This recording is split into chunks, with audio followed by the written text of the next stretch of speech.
Guyana has made tremendous strides towards implementing malaria elimination activities. The remote, hard-to-reach nature of the hinterlands, however, remains a challenge. Malaria is most prevalent in these vast, sparsely populated regions where mining and logging activities create favorable environments for malaria transmission. The Ministry of Health, Pan American Health Organization (WHO), and Breakthrough Action launched a National Malaria Champions Initiative.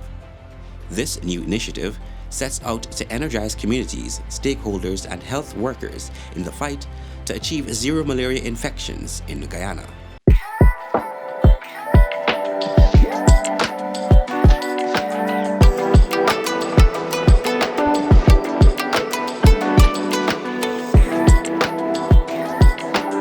The vision of the National Malaria Program is to create or to have a malaria-free community.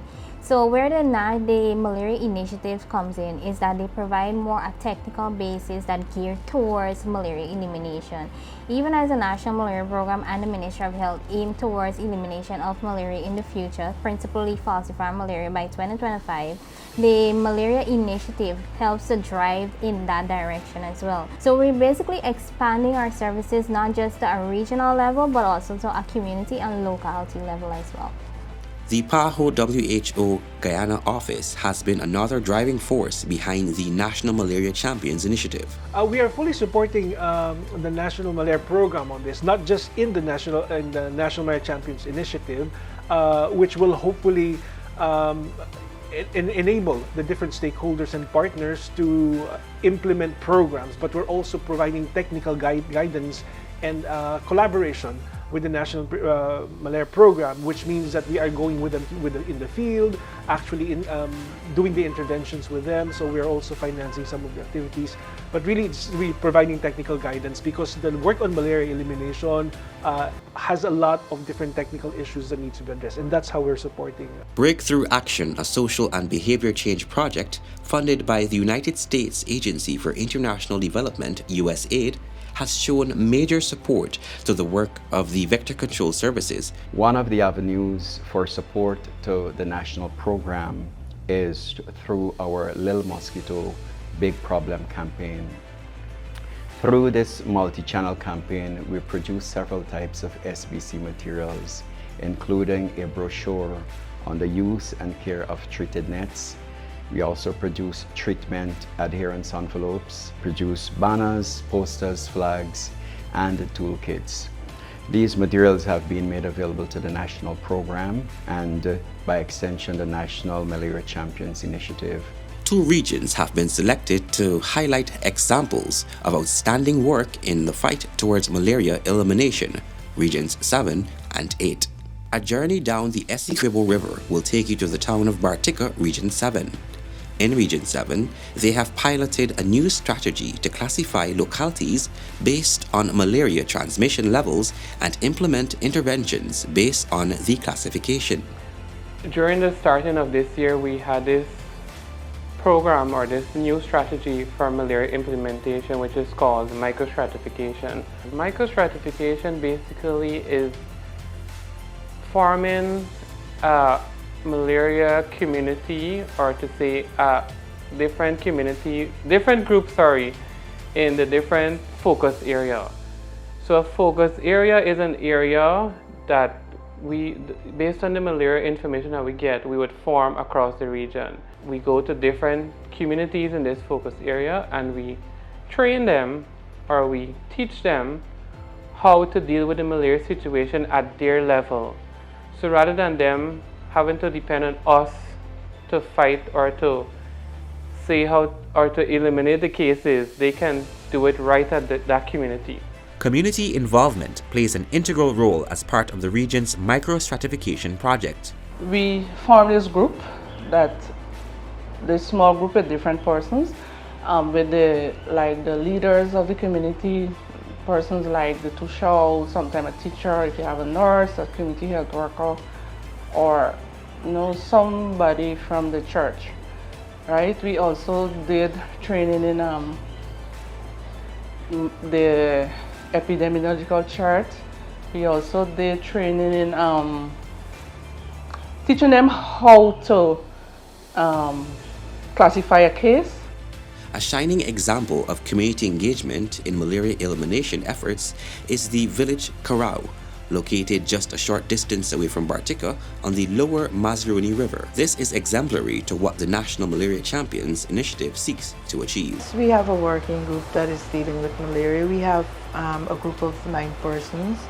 We have a counselor, we have the health workers, we also have persons from within the CSO who are working with us, and persons from within the village. Right now we are sharing information on malaria, how to get rid of malaria. We are also using these handouts to share the information. We also are sharing mosquito treated nets.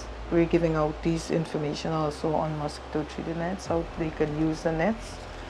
And not only here, we're also sharing information within our village and also in the interior, the mining areas.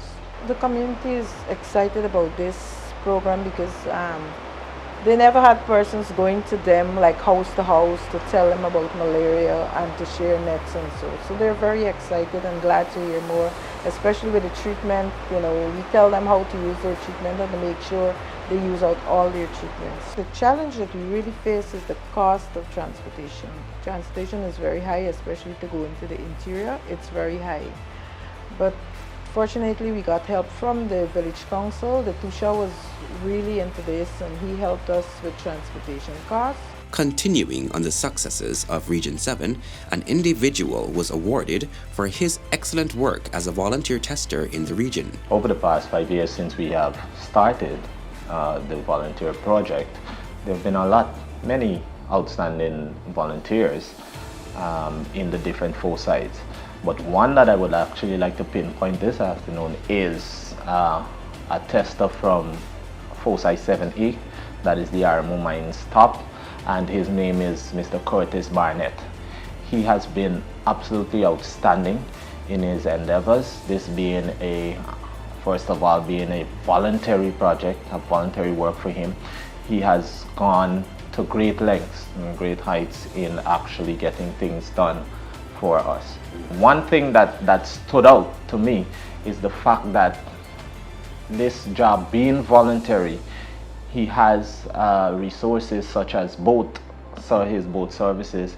He actually takes that upon himself, especially in the distributing of our treated nets. He actually takes it by himself. And the one thing we have learned from persons who he has actually tested, who his services has been actually given to, they have been telling us that he is one that even though they might come for testing, he would actually go seeking them out. And these are things we hardly find persons actually doing voluntary. And this is one person that is highly outstanding in his work. So malaria prevalence is a lot here. And this service is really important because miners cannot go to the nearest site, which will be Bartica. If we don't have the service here, the next place will be Bartica to do testing and to get treatment. It would be expensive for them to go out. So if we can bring the service to them, it will be quite appreciable. I've learned that malaria is something very serious and we should not take it lightly. Let's now shift our attention to another region which has had success with its malaria prevention efforts, Region 8. The region has achieved a high distribution coverage of approximately 91% for insecticide-treated nets in the mining population. Since 2020, every miner that went to a volunteer tester were asked 4 questions. And what that data shows is that in 2021 October, we started our LNIN, our treated net distribution, and we saw a sharp increase where 91% of our miners now owned a net. And in 2021 October, when we start our net distribution, our treated net distribution, you see that it jumps to 82% of our miners now sleeping under the treated net. And the net distribution is a part of our prevention of malaria. We spoke with Carol Rozen, a field worker who explained how they get their job done. It was a great success. We get to capture all our mining camps in all of the area. Sometimes some people say it's hard to go out, but we use the roads where we use ATVs. We go to those places that were unreachable, but we still manage to reach to some of those mining camps. Although it was raining during the distribution season, but we still managed to, gaps all over. Prior to the distribution period, we put up posters in and around, even to the mining areas where we could reach. We even do face-to-face contact as persons come in to take a malaria smear. We would tell them that we have distribution coming up. You can come in, register so that you can uplift a net. We even went on the radio to announce it to all over that have access to, radio.